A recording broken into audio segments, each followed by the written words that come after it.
everyone, and welcome to Living a Legacy. And I'm excited to welcome the host of Living a Legacy, Eric Couch. Eric, how are you? And I know you're excited about this guest.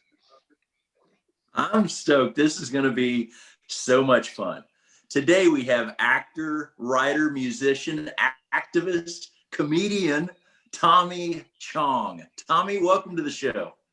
Thank you. You forgot great granddaddy too. I'm a great granddaddy. Great granddad. Well, that's the most important title you got.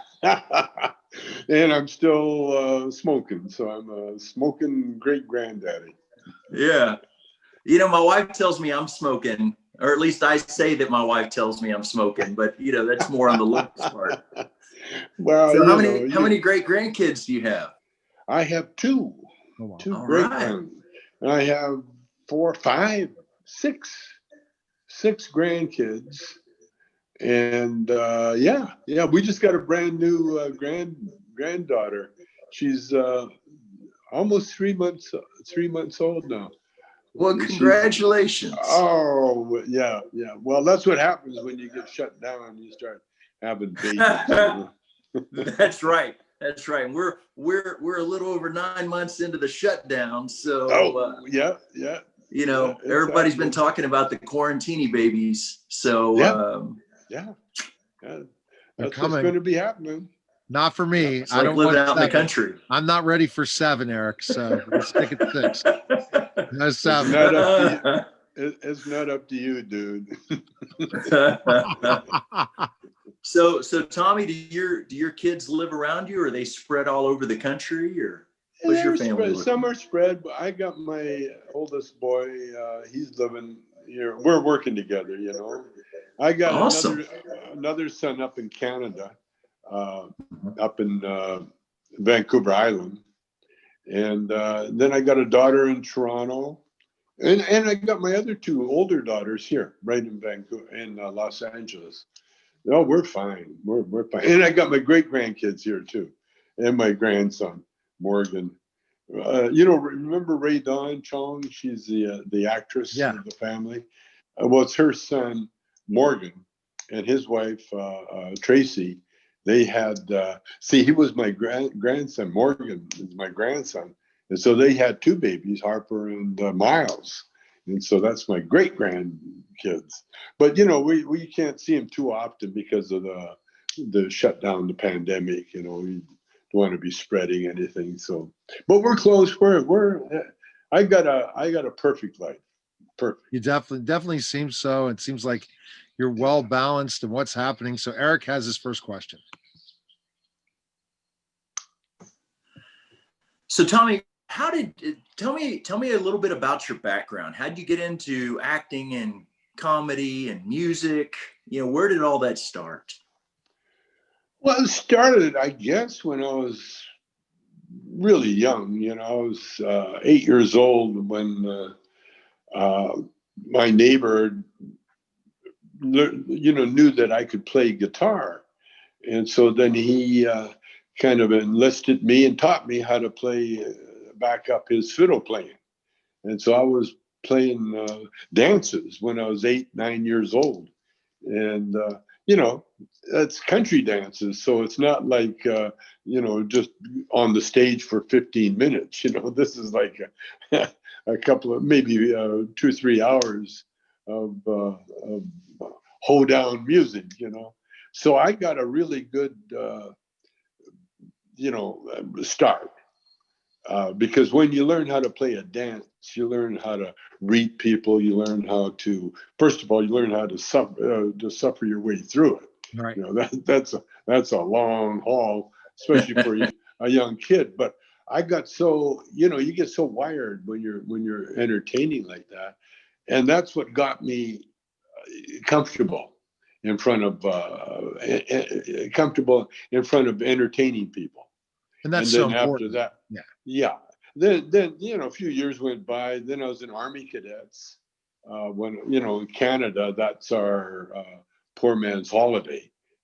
Because they would, when you're in the Army Cadets, you go to camp for 6 weeks and you get paid, and then you learn how to do all the Army stuff. Marching and all that. And that taught me how to march, or how to my left foot from my right. So that's how I got into dancing. and it's my childhood that really and then we start performing, with a band. I got it, when I became a teenager, I started backing up an Elvis impersonator, and so then I got more stage time. And then as the years went by, I was in black rhythm and blues bands in Calgary with the first one. So I got that experience. And then being in the black music scene, we played because all the black clubs back in the day, they always had a floor show. And the floor shows always had comedians, either MCing or headlining, and or just opening for whatever dancer, usually a stripper or dancer, come on. And so I got got introduced to vaudeville, more or less. Okay. And then then when I was with Motown, I traveled around and I got to see Second City, and I got to see the Committee in Los Angeles. That got me into, out of music and into improvisational acting. And then I met Cheech, and together we just killed it in the record business, and then we made Up in Smoke, and that's where I learned how to direct, because directing really is a matter of knowing what you want, and then that's how you do it, And so we knew what we wanted as far as Up in Smoke goes, and all the movies we did. And then that led to television work, which was that 70s show. And then going to that 70s show was like going to school. Like I dropped out of high school. And so I never really got any formal training until I got to that 70s show. And because my part was so small, I would spend the rest of my time sitting watching the director and the actors. And he'd be teaching, because the 70s show, there were younger kids. And so he would teach as well as direct. And so I got 5 years of some really good learning experience, how to act, how to read a script, and how to do that. So I've been kind of lucky, but it's sort of like, and also what kept me going, or kept me, is that when I was young, very young, we weren't that rich. In fact, we were pretty poor. Right. We lived in a house for 7 years without any plumbing and any running water. It was like, and I found out I'm 8% Native. And so I actually lived like a Native for the first 7 years of my life, and even longer, actually, first 12, 13 years of my life. That was like living on a reservation. And so, that when you live like that, close to nature, hard work is just part of the life. Exactly. Carrying the wood, chopping the wood, carrying the wood, carrying the water, bringing out the slop pail, feeding the animals. I mean, we had chores, and butchering the animals. Yeah, it was not. Yeah, well, that's why we ended up with a lot of pets. Because my dad, who was Chinese, he would bring home chickens. Because back in the day, you never worried about refrigeration. You just kept the animal alive until you're ready to use it, And so he would bring home live chickens, but we'd make them pets. and we grew our own food. We had gardens. And it wasn't one of these, gentleman gardens where you grew flowers or weed or, pot or anything like that. This was like hard-nosed potatoes and carrots and stuff that you can eat over the winter. Because if you never had your garden, you never had your your food in the root cellar, you know, no one was going to come and deliver food to your door. You know, so it was that early training that really brought me to where I am now. You know, because as soon as I you know, got into show business, I found out how easy it was. Yeah. So tell me, jump back how you transitioned from a musician to a vaudeville type performer. How did that happen? Was there a story? Well, like I said, we were with Motown, and I've always been a backup guitar player and a background singer. You know, that was really my lot in life. You know, I never really, I always attacked music like any other job. You know, something I could do, something I could get paid for. Right. and you did as much as you had to. You know what I'm saying? You know, I never had the luxury of being given music lessons and you know, getting hooked on music that way. Right. You know, with me was always, you did what you had to do to get paid. And so when I got with Motown and we got taken to Detroit, in the big cities, you know, in LA and that, instead of going to music clubs, which to me was a waste of time, you know, I already had a job and I wasn't, you know, that interested in learning. You know, I learned what I had to learn. But when I got to like Chicago, I discovered Second City. And so when we have a day off, I'd go, the rest of the band would go either, you know, other clubs, music and that. I would go to the Second City. I would pay and sit in the audience and watch the improvisational actors like Peter Boyle and, you know, some really hot, good actors. And I got hooked into the improvisational scene. So, because it was like a lot of it was like my childhood.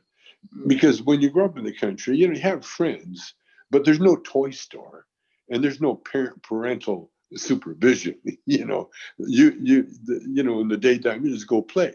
Okay, go play, come home for dinner and supper and like that. So we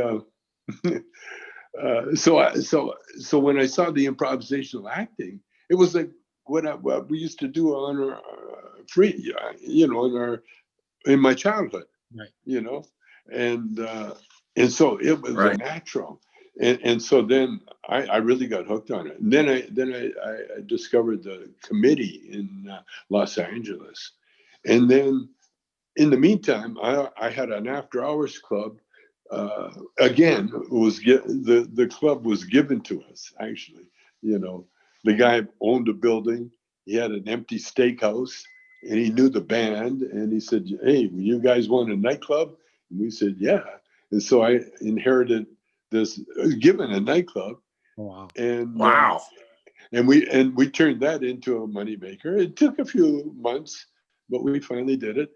And then that club was so successful. Another club across town was a dinner club, and they were doing pretty bad. So, and they were friends of mine, and so they said, "Do you want another club?"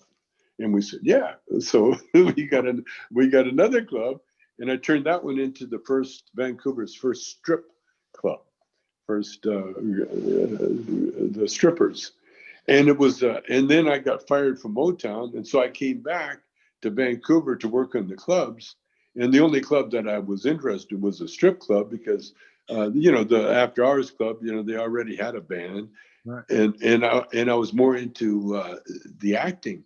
And so when I got the strip club, I'd work the lights, and then watching the show, I started writing the show to make it more interesting, and I turned the strippers into actresses. And then this MC that we had, he worked. It was too much work for him. He quit, and so the doorman, Dave, I said to Dave, I said, "Do you want to do the MC?" And Dave said, "I'll do it if you do it." And so next thing I know, I went from the light booth to the stage. We had a straight man for a while, you know, until his wife found out that what he was doing, working with strippers. And so he got yarded away, because once we turned the club into an improvisational theater, then we started getting all the actors and the audience, you know, that loved acting and that.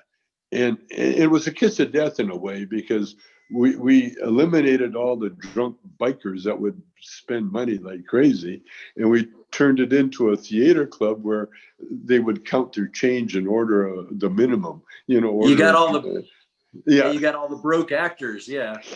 Then we got all the broke actors. You're right, and the audience, and so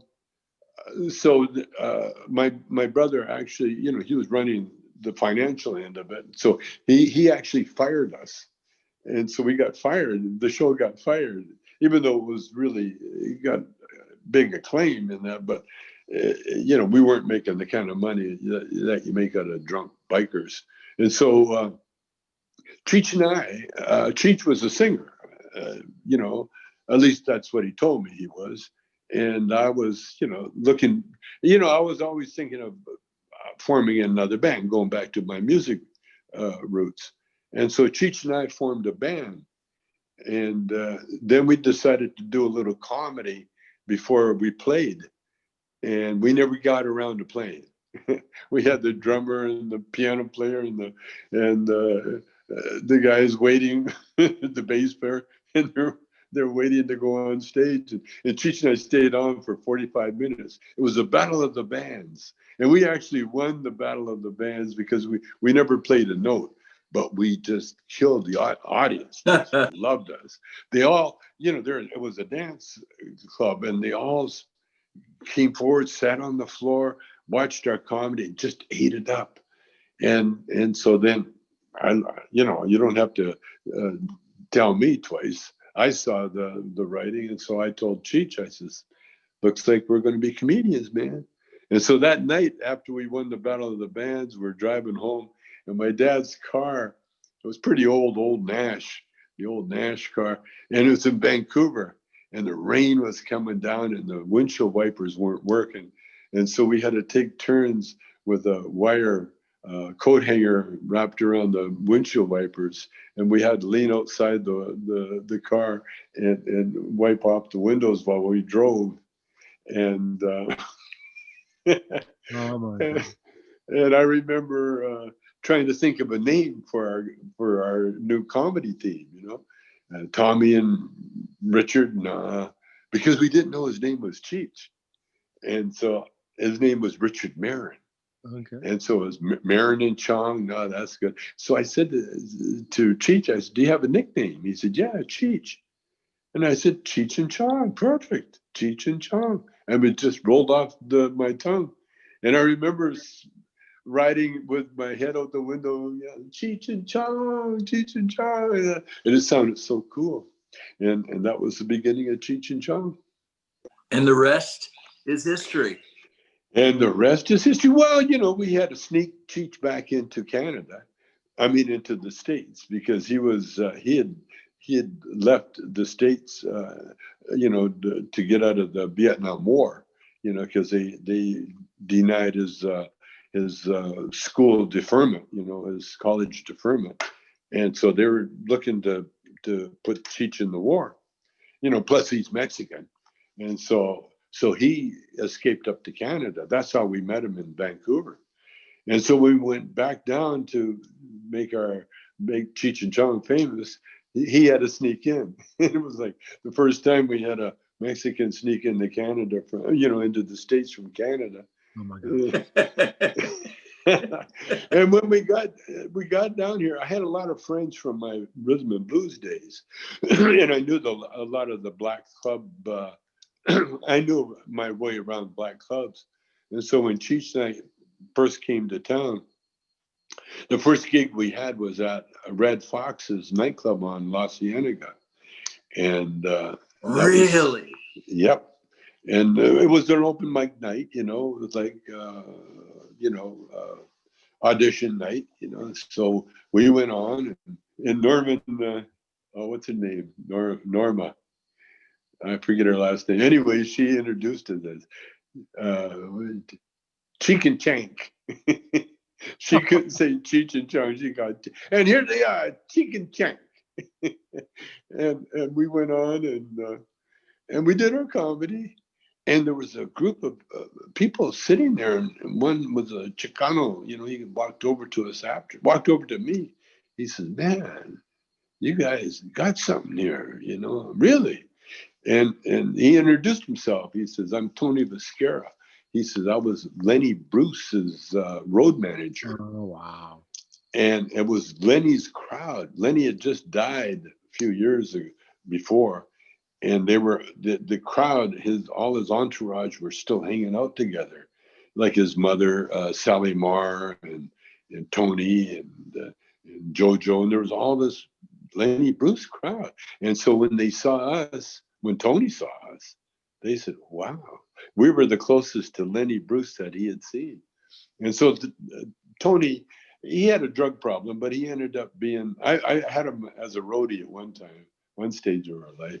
But in the beginning, he was trying to be our manager, but we had to support him more than he could support us. And so Cheech and I, I had a little Honda 90 because, because we couldn't afford gas, or a car. And so we had a little Honda 90, and we would motor around to all the clubs where we could perform. On the scooter. And LA, they got a ton of clubs, and they had some black clubs where we'd get paid. We'd get paid like $25, $50 a show. PJs, we used to get 50 bucks a piece, something like that, And we just struggled around, and then we went to the Troubadour, and we became a regular at the Troubadour on Sunday nights. Wow, that's a big deal. Yeah, well, what happened, Troubadour, in order to be on the Troubadour, it was for folk singers. And in order to get a good spot, you had to be there first in line when the box office opened. And so in order to make sure you were first in line, we would get there like at 9:00 in the morning. And then we would stay there all until 6:00 at night when they opened the doors. And then they would open the door, and we would stand in front of hang out and eat sunflower seeds because that's all we could afford. and so when the people came to the show, they'd be crunching over sunflower seed shells.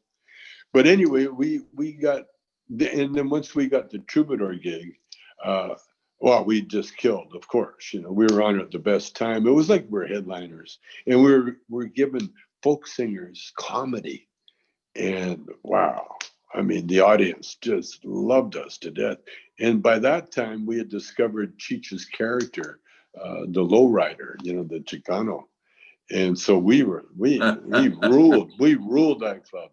And we were there for, 9 months, I guess. And then we got discovered by Lou Adler, and it was a showcase for somebody else. In the meantime, my first marriage, Maxine, her brother was Floyd Sneed, and Floyd was the drummer for the Three Dog Night, and so they had seen us up in Vancouver, and so they were like one of our ins, and they tried to manage us for a while. But it didn't work out because, they were a music crew. They weren't into comedy. And it was when we met Lou Adler and then we did the comedy records, and that kicked us off. And then, it was really funny because I'd played for strippers on a road show one time.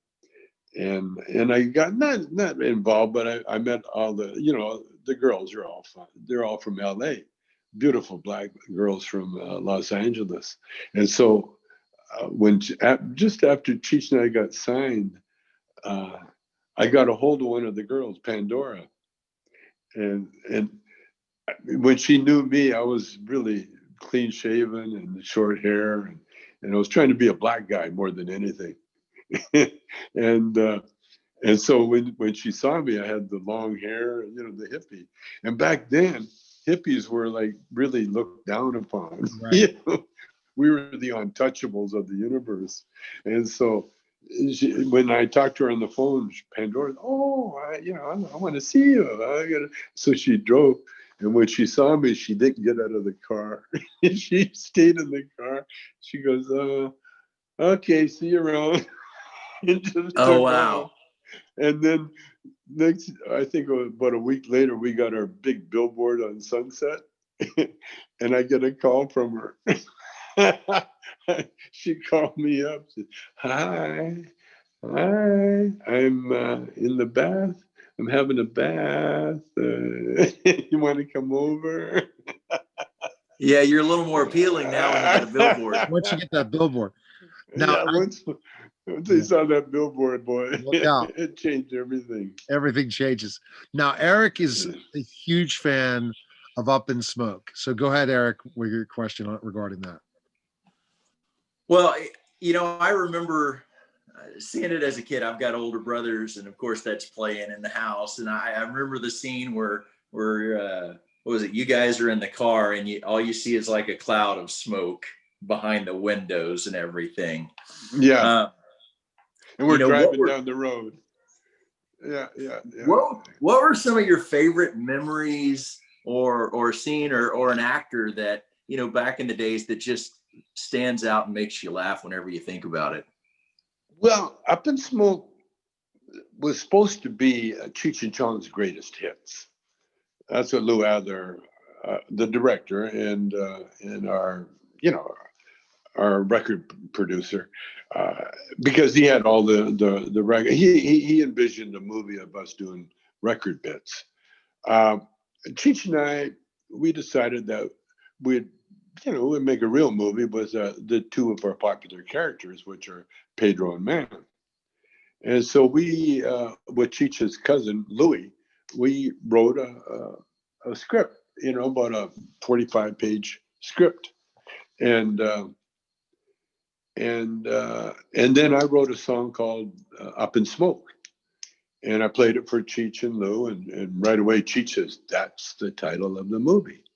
Well, once we got the title, then we started writing the movie.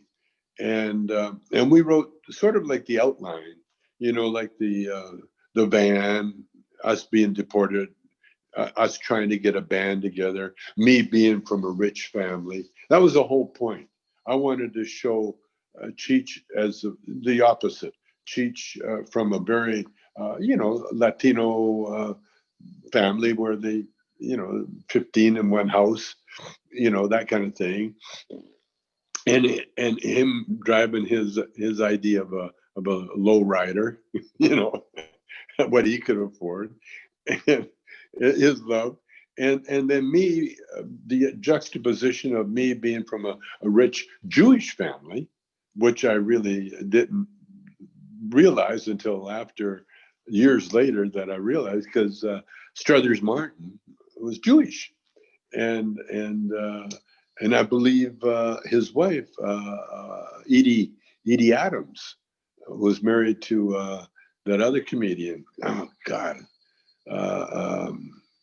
I'll think of his name. But anyway,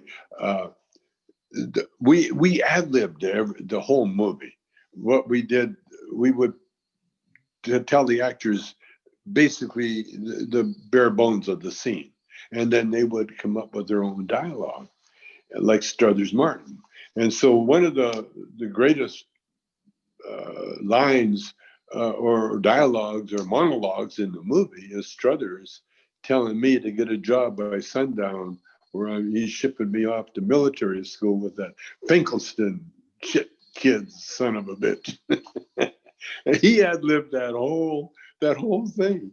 And I'm doing my weightlifting thing behind him, and ignoring, just like kids would do, Especially, I was supposed to be a kid, but I'm a grown man, still living at home, And then driving up with the Volkswagen. It was Jack Nicholson's Volkswagen that he gave it. He gave the car to us. Yeah, he gave us his old Volkswagen, and then we had the Rolls Royce grill put on. And the art director, they come up with that idea.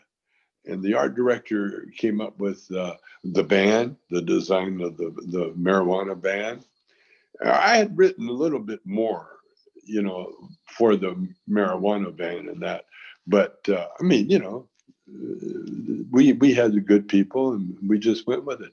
Everybody got to ad lib, kind of write their own in the movie, you know. Yeah, that's great. And that's what made that movie so good. And we would write scenes that weren't in the script. There's quite a few scenes in there that we would think of as we were setting up. Cheech peeing in the hamper, that was another one.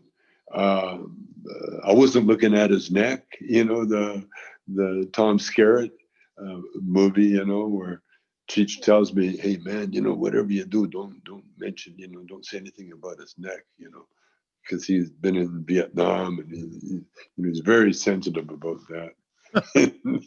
And then the first thing I say, you know, he's looking at me, and I wasn't looking at his neck, man.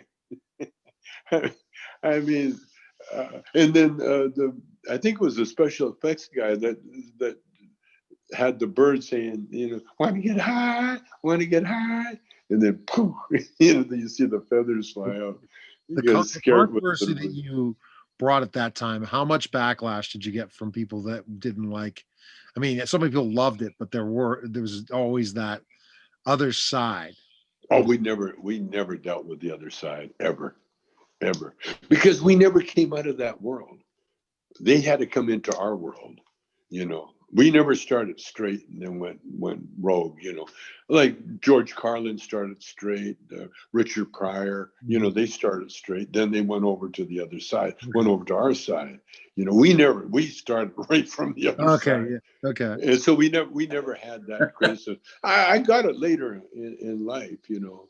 I mean, that's one of the reasons I think I went to jail, because I would be on right-wing radio in St. Louis, and that was the home of John Ashcroft. And these right-wing radio guys, they loved having me on because the phones would light up. Everybody would get all upset because I was their, you know, I was their nemesis or whatever. And one time, and what I used to do to bug them, I used to out everybody, you know, and even I'd make up things, you know, about who smoked pot with. You know, I'd make it up. Yeah. Like I did that with Bill O'Reilly, you know, and Fox loved that. And they'd always have me on them because they loved that conflict, you know. And so when I was on the radio with John Ashcroft Town, you know, I outed Danny Sullivan, the race car driver, you know, because they're telling me about, you know, what's it feel like, you know, getting more people hooked on drugs in Noriega. You know, that was the answer. I said, hey, listen, you know, the race car driver, Danny Sullivan, yeah. I said, well, I smoked up with him. He smokes pot, you know. And the phones lit up. Yeah, they did. I know Danny. You know, they all went crazy. Well, I do that.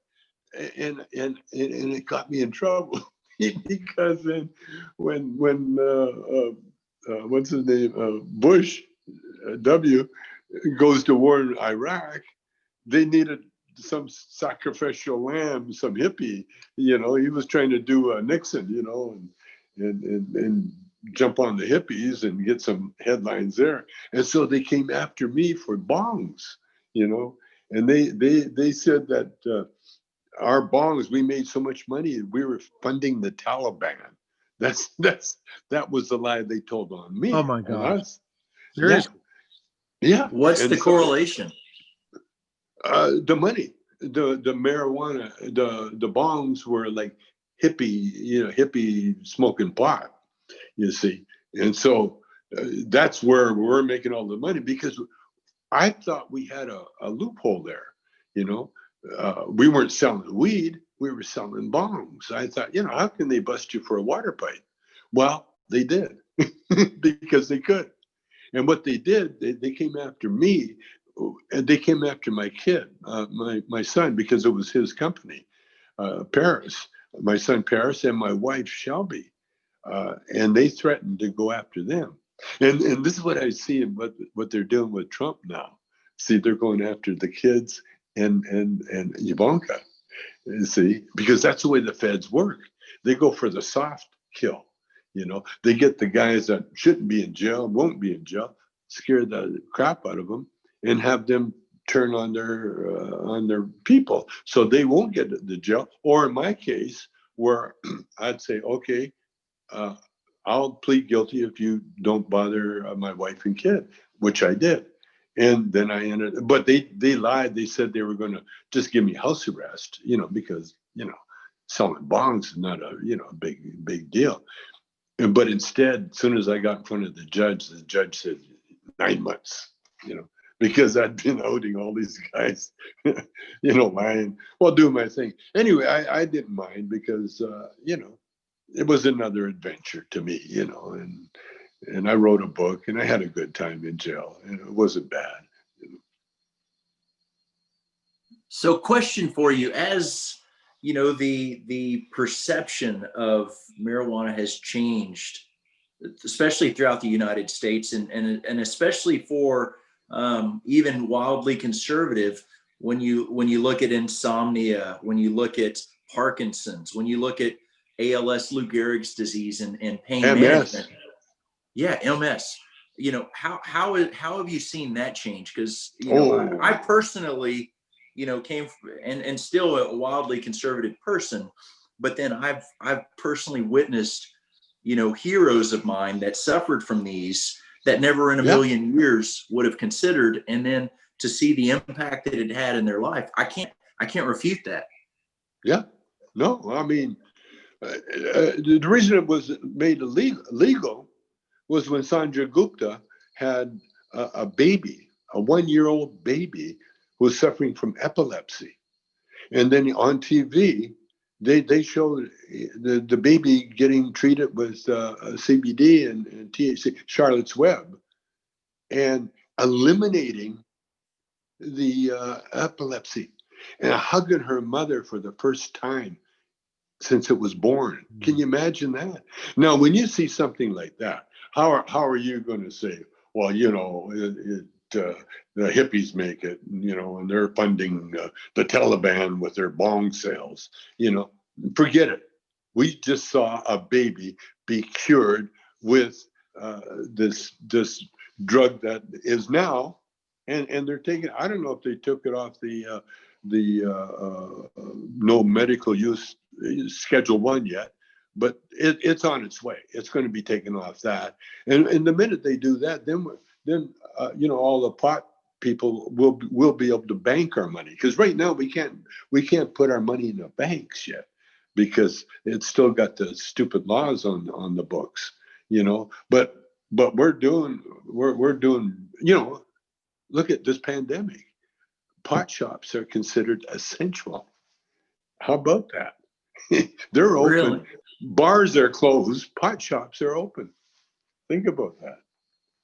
Well, and you bring up another point, and that was so funny. We're having this discussion today because as we speak, my 17-year-old son, his term paper is on legalizing marijuana. He's to my knowledge, he's never partaken, and he wanted something that was going to be controversial.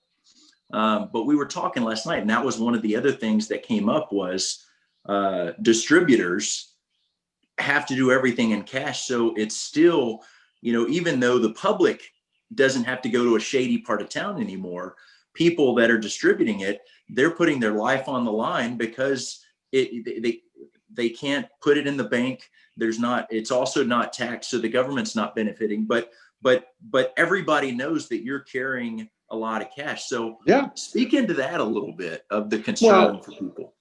Well, when you know, the riots started, you know, a few months ago, the gangs, the criminals, they went and raided all the pot shops because they knew, you know, that once, you know, the well, I forget what the riots were about, which one. Anyway, San Francisco got taken. LA, a lot of the pot shops got, because they got cash in the building, you know, and they would go in there and they got robbed, and then they robbed the product. You know, they take the product. That's what the DEA used to do.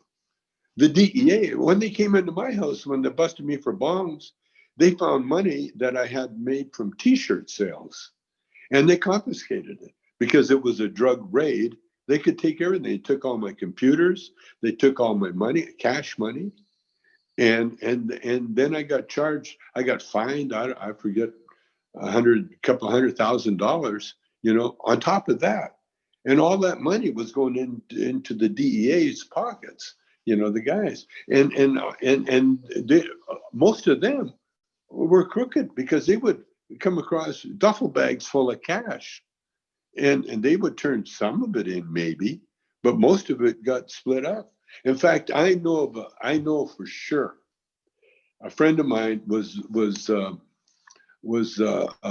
driving huge amounts of weed into California from British Columbia, using a pickup truck, the U-Hauls. He had a U-Haul full of marijuana, and BC Bud, and he got popped here in right in front of the Grauman's Chinese Theater, because he told me they handcuffed him and put him on the sidewalk, and they left him, but they didn't book him. They talked to him and his partner, and they said, "Where's the safe house?" And so they told him where the safe house was. And then a few hours later, they came back, took off the handcuffs and said, "Get out of here, let him go." They kept the marijuana, and they kept all the money in the safe house. And the problem was, it was for the Hells Angels. They were the ones that were doing the dealing. And so when my buddy got back, to BC, the Hells Angels told him, says, "That's not my problem. You owe us for the weed and for the money that was lost." And so my buddy had to, they let him live, you know, they let him, but he had to do all these drug deals and everything else for no money. He never got paid until they got paid back. And so this has been going on for forever, you know, the DEA and that, and because that was the DEA basically a criminal enterprise, and same as the flying, the drugs from the cocaine from South America, you know, same thing. The DEA would have a flight from Miami, and who's going to search them? No, it's crazy. Power, what power does to you, especially regardless, it might not even have the money, but you have the power that could lead to going to jail or certain things like that. So Eric, we got about 2 more questions for Tommy. One is definitely the last one, which is a legacy question. But Eric, hit one other question you would ask Tommy before the legacy question. Okay, there's so many, but let's have a little fun. Hey, Tommy, you've been in a lot of movies and shows, 70s show. You were in Zootopia. How has been the voiceover acting been versus the on stage or on set, you know, like being in Zootopia and something like that? Oh, it's a piece of cake. It's so easy. It's so much fun. You get paid. You don't have to, you know, you don't have to wear costumes. You know? You come in your pajamas. I did Zootopia. I came right out of the hospital, and literally wearing not pajamas but close to it, and right into the sound booth, and boom, did my whole bit. Just right out of the. I had an operation for cancer, and rectal, and so so I'm, you know, I just. Really, my son picked me up from the hospital right into the recording booth at Disney. That was crazy, because I had once got kicked out of Disney for wearing a X-rated T-shirt and with a Disney character. And so, And so me being in Disney was quite a thrill. No, the voiceover is so much fun, and apparently they're doing a Zootopia too. I haven't got the thing yet, but I'm quite sure I will, because the yak was quite popular. The naked yoga instructor, yeah. Yeah, isn't that funny? Isn't that funny? Well, you know, I turned down Lion King. Cheech was in it, but I turned it down because I couldn't be hypocritical, you know, because Disney had taken a anti Cheech and Chong stance and anti, you know, and it was Katzenberg that got us on, that wanted us on that. But I you know, after thinking about it, you know, I don't feel bad that I turned it down. Cheech made a ton of money. I never, but it was okay, you know, because I really knew that what I was doing, you know, with the marijuana was not harmful to people. The reason I started doing marijuana was because I knew it was healthy, because the people that turned me on told me and showed me, you know. I was a bodybuilder, you know, I still am.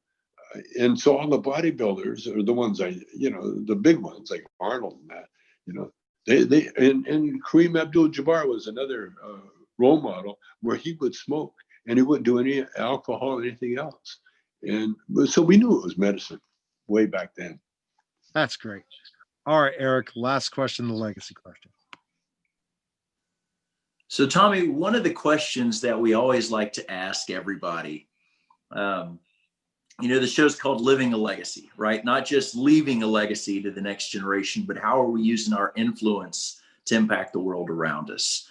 And that would be, you know, from what I've seen from you, you've taken a cause and you've run with it, and it was very controversial. But you're now seeing the fruit of where the rest of the world in many ways is coming on board, especially medically. But what would you say you want to be your legacy? I would love a monument, not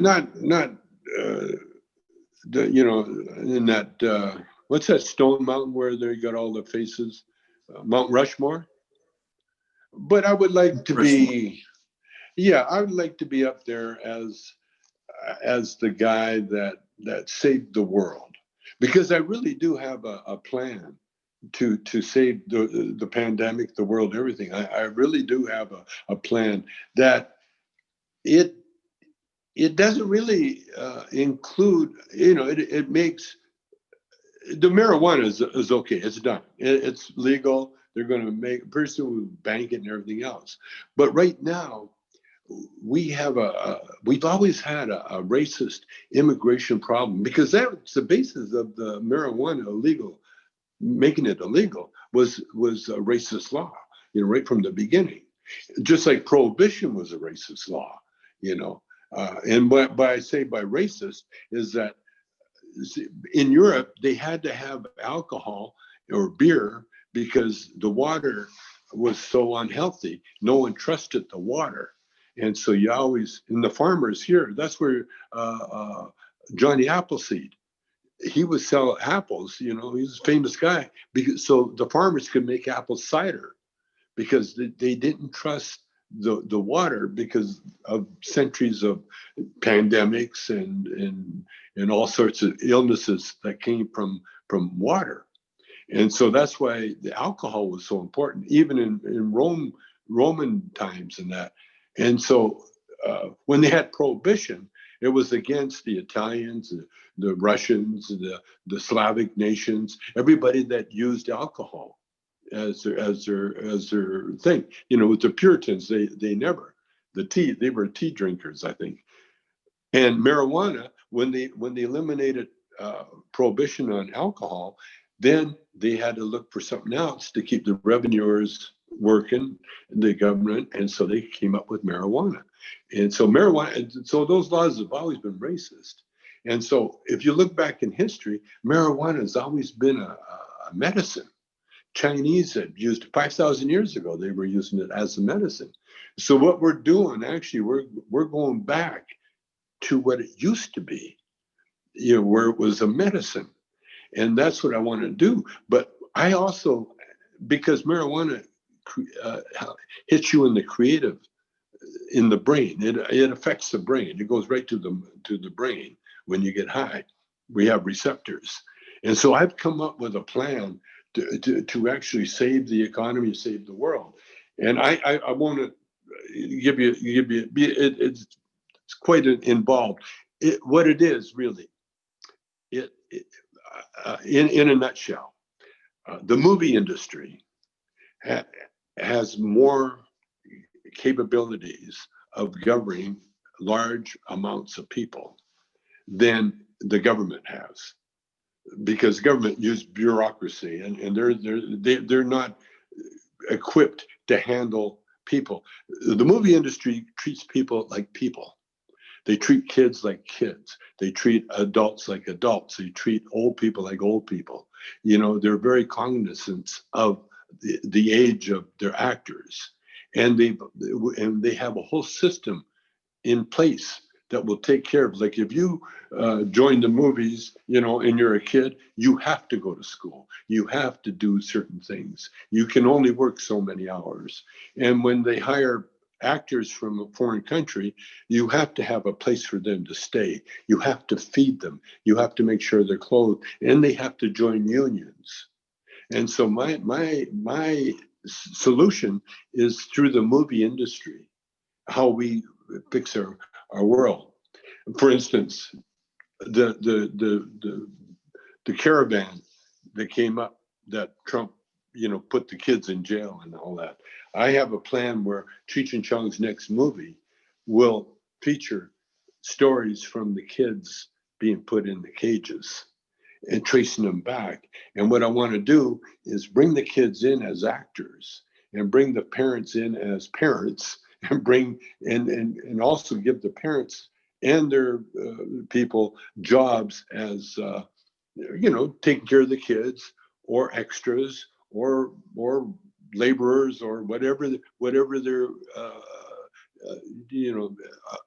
capable of doing. And then also finding houses for them, homes for them, and then employment, and making them join the guilds. And then I see us revitalizing Hollywood, because don't forget, movie companies can handle huge amounts of people. When they did the 10 Commandments, they hired the Egyptian army. Now, when you say hire them, that means you got to feed them, clothe them, you got to get costume. You have to do all that thing for them. And so movie companies that could and will be able to change the world that we're living in now without strain, because there's a lot of money that can go into being the budget to take care of the expenses of it. So that's my plan. Tommy Chong, where can we find information on you about your cannabis company? Where can we go? Online, TommyChong.com. Hey, Tommy Chong. Anything Tommy Chong, it'll be on there.